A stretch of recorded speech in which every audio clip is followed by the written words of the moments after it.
हो, नमस्कार. जय महाराष्ट्र. आपण पूर्वी एक अध्याय घेतला होता. त्याच अध्यायाच्या आधारे आपण आज तो अध्याय अपूर्ण अध्याय पूर्ण करणार आहोत. लग्न लग्न होण्याच्या अगोदर आणि लग्न झाल्यानंतर.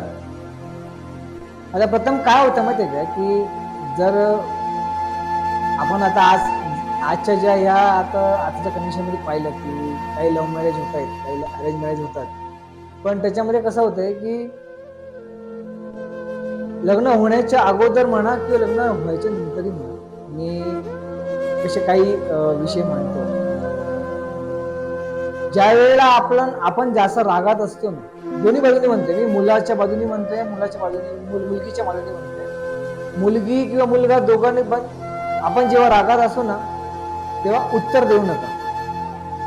शांततात घ्या थोडंसं. त्या रागात उत्तर दिलेले हे कधी आपल्या दोघांच्या जे संबंध आहेत त्याला काही फायदेशीर करणार नाही. दुसरं, ज्या आपण दोघांमध्ये आपल्यामध्ये काही सुखाचे दिवस असतील, तेव्हा सुखामध्ये कुणालाही तुम्ही कुठलेही काही निर्णय घेऊ नका लगेच.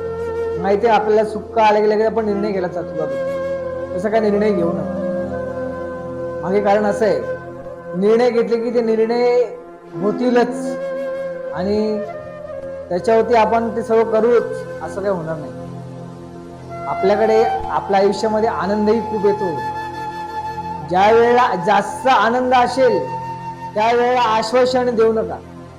ज्या वेळेला आपण आश्वासनं देतो ना, तेव्हा आश्वासनं पण ती खरीच होणार आहेत का नाही, या तिन्ही गोष्टीवरती मी सांगतो. एक उदाहरण असं आहे, की आपल्या लग्न व्हायच्या अगोदर, जेव्हा एक मुलगा आणि एक मुलगी या दोघांचं लग्न व्हायच्या अगोदर, मी दोघांच्याही भावना एकत्र सांगतो, मुलाच्याही आणि मुलीच्याही. दोघांमध्ये एक भीती असते, की लग्न होण्यापूर्वी अगोदर ती लग्न होईपर्यंत, की मला या व्यक्तीला गमवायचं नाहीये ही भीती असते. मुलालाही असते भीती आणि मुलीलाही भीती असते, आम्हाला एकमेकांना गमवायचं नाहीये. पण खरं सांगू का, सत्य परिस्थिती अशी आहे, की लग्न झाल्यानंतर आहे ना, ती भीती कुठेतरी नाहीशी होते. आपल्याला असं वाटतं, हा आता लग्न व्हायचं होतं, लग्न झालेलं आहे, त्या मुलीबरोबर लग्न माझं होणार होतं, झालेलं आहे, ती आता माझी झालेली आहे. मुलीच्या मनाही कणामध्ये येऊ शकतं, की त्या मुलाला मला लग्न व्हायचं होतं, आता झालेलं आहे. अहो पण खरी परीक्षा तिकडून सुरुवात होते ना. खरं नातं तिकडनं सुरुवात होतं, की तुमच्या लग्न अगोदरचं जे नातं होतं त्या नात्यापेक्षा खरी परीक्षा सुरू होते लग्नानंतरची. त्याच्यामध्ये अशा काही घडामोडी आहेत ज्या आपल्याला दररोज काही ना काहीतरी शिकून जातात. दररोज काही ना काहीतरी शिकून जातातच.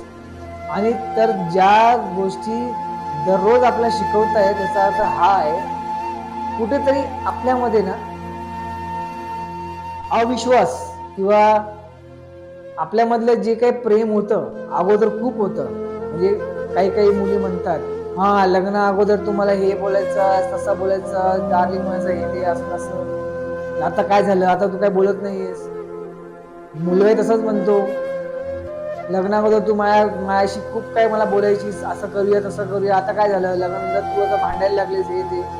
अहो याच्या मागचं एक कारण एकच आहे, हेच की तुम्ही रागात उत्तर देता, सुखात निर्णय घेता आणि आनंदामध्ये आश्वासना खूप देता. हे करू नका. आपण काय करतो माहिती आहे का, लग्न म्हणजे हा खेळ नाही. लग्न म्हणजे हा सर्वात आयुष्यामधला हा असा टप्पा आहे ज्या वेळेला आपण दोन जीव होतो, तुम्ही आणि तुमचं एक लाईफ पार्टनर. तुमच्या आयुष्यामध्ये तुम्ही तुमच्या घरामध्ये म्हणा, मुलगा असेल तर घरामध्ये लक्ष्मी येते आणि मुलगी असेल तर दुसऱ्याच्या घरामध्ये लक्ष्मी जाते. पण जिथे कुठे दोन्ही बाजूला असो ना, की 1 चे 2 होतातच ना.